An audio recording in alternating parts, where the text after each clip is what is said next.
46장 1절부터 12절까지의 말씀 저희 한 절씩 교독하신 후에 마지막 절은 함께 읽도록 하겠습니다. 제가 먼저 읽겠습니다. 주 여호와께서 이같이 말씀하셨느니라. 안뜰 동쪽을 향한 문은 일하는 여섯 동안에는 닫되 안식일에는 열어 초하루에도 열고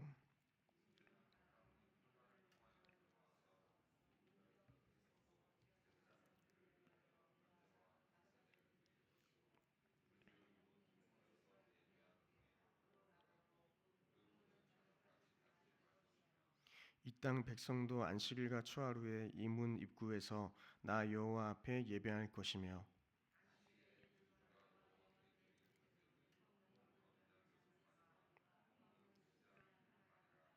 그 소재는 순양 하나에 밀가루 한 에바요 모든 어린 양에는 그 힘대로 할 것이며 밀가루 한 에바에는 기름 한 흰씩이니라.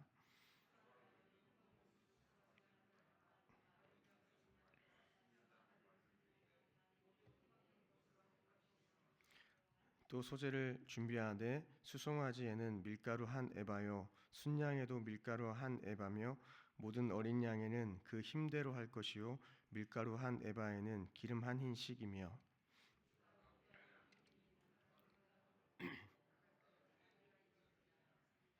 그러나 모든 정한 절기에 이 땅 백성이 나 여호와 앞에 나아올 때에는 북문으로 들어와서 경배하는 자는 남문으로 나가고 남문으로 들어오는 자는 북문으로 나갈지라.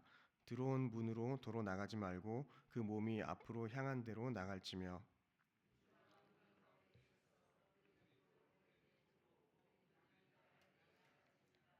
명절과 성회 때 그 소재는 수송아지 한 마리에 밀가루 한 에바요 순양 한 마리에도 한 에바요 모든 어린 양에는 그 힘대로 할 것이며 밀가루 한 에바에는 기름 한 흰씩이며 군주가 자원하여 번제를 준비하거나 혹은 자원하여 감사제를 준비하여 나 여호와께 드릴 때에는 그를 위하여 동쪽을 향한 문을 열고 그가 번제와 감사제를 안식일에 드림같이 드리고 밖으로 나갈지며 나간 후에 문을 닫을지니라.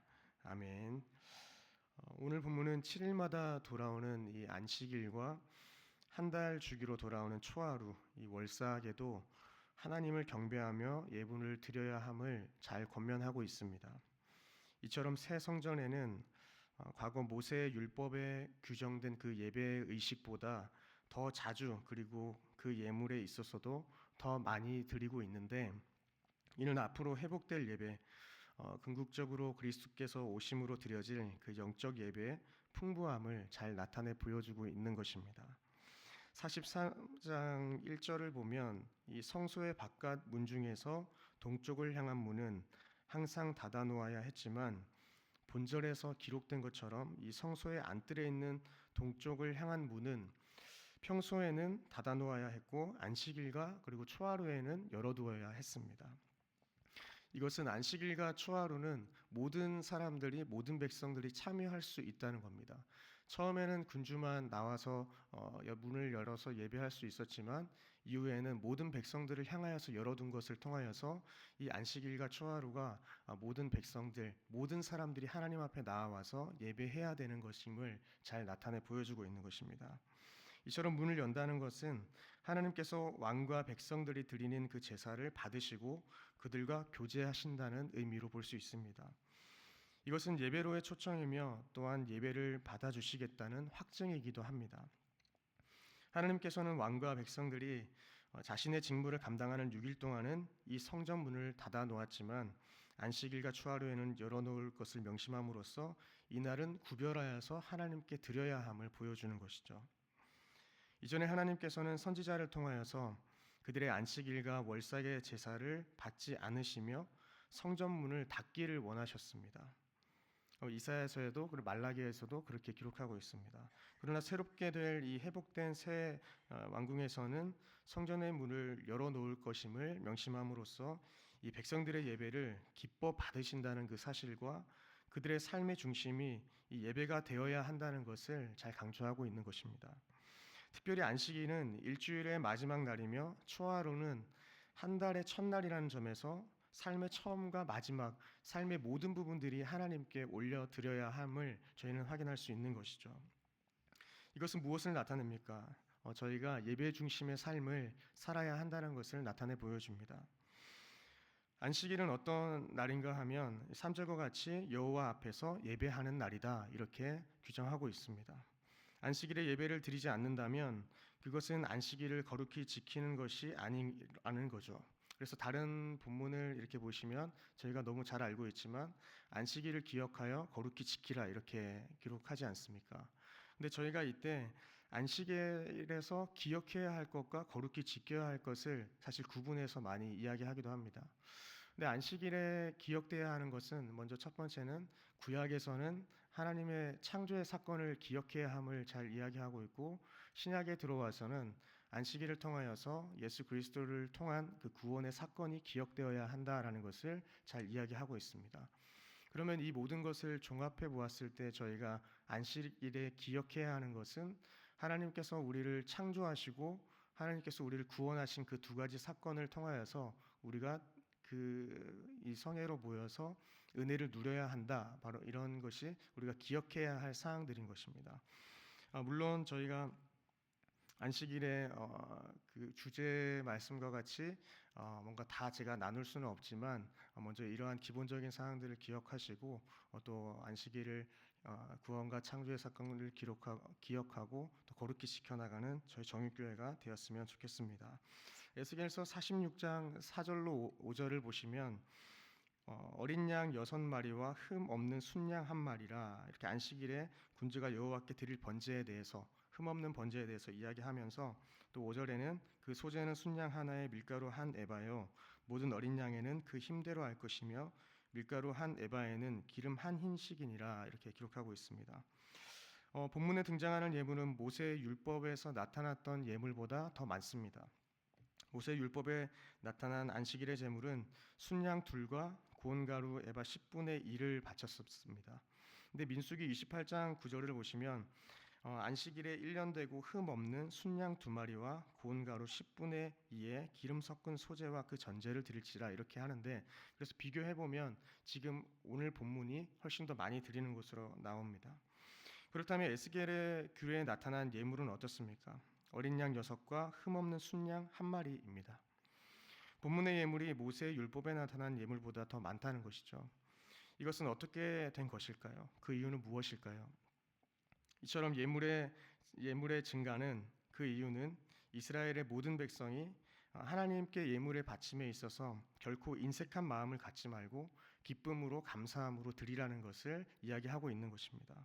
5절에서는 그 힘대로라는 단어가 있죠.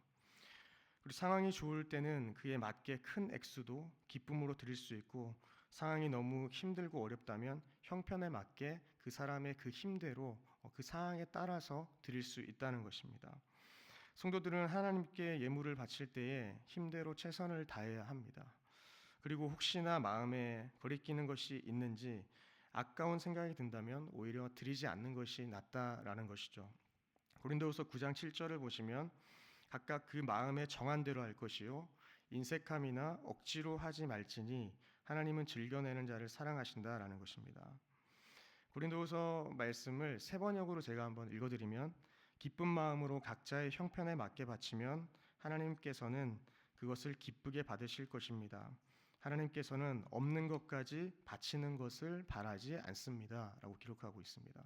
그러니까 하나님은 저희가 가진 모든 것을 다 드리기를 원하는 게 아니라 우리의 마음은 다 드리길 원하시지만 우리의 재물에 있어서는 우리가 가진 재정에 있어서는 그 형편에 맞게 그 마음을 받으신다는 것입니다. 이것이 아버지의 마음입니다. 그리고 우리가 예물을 드릴 때 꼭 기억할 것은 우리가 드리는 모든 예물은 우리의 마음과 중심을 드리는 것이지 돈을 드리는 것이 아니다라는 것이죠. 우리의 마음을 물질로 표현하는 것이죠. 그래서 물질이 있는 곳에 마음이 있다고 성경은 기록합니다. 하나님에게서는 영이신 하나님은 돈이 필요하지 않습니다. 단지 인간에게 가장 소중한 것이 돈이기 때문에 그 돈을 물질로 하나님 아버지께 마음으로 표현하는 것이죠. 내가 일주일에 한 날을 거룩하게 구별하여 드리는 것도 어떻습니까? 11조와 같습니다. 저희가 11조를 드리는 이유도 하나님이 주신 이 모든 재물이 다 하나님 겁니다라는 그러한 고백이지 않습니까? 그러면 우리가 안식일을 기억하여 거룩히 지키는 것은 어떻습니까? 안식일을 기억하여 지키는 것 또한 하나님께서 주신 이 모든 날이 다 하나님의 것입니다. 그리고 이 모든 날이 안식일이고 주님께 예배해야 될 날입니다라는 그런 신앙의 고백인 것과 같습니다. 그러니 저희는 안식일을 기억하여 거룩히 지켜야 하고 또한 예물에 있어서는 11조도 꼭 드리는 것이죠. 이것이 많은 목사님들이 드려야 된다, 이제 끝났다, 안 드려도 된다 이렇게 이야기하시지만 분명한 것은 11조를 통하여서 우리의 믿음을, 우리의 마음을 하나님께 올려드리는 것은 변하지 않는다는 것입니다. 그래서 자원하여서 그를 위하여서 힘대로 드리자라고 오늘 본문은 이야기하고 있는 것이죠. 레위기 14장 30절을 보시면 그는 힘이 미치는 대로 산비둘기 한 마리나 집비둘기 새끼 한 마리를 드리되 이렇게 기록합니다. 힘이 미치는 대로 드려야 한다라는 것이죠. 우리는 힘이 미치는 대로 주님을 위하여서 자원하는 심령으로 마음과 정성을 다하여서 예배해야 합니다.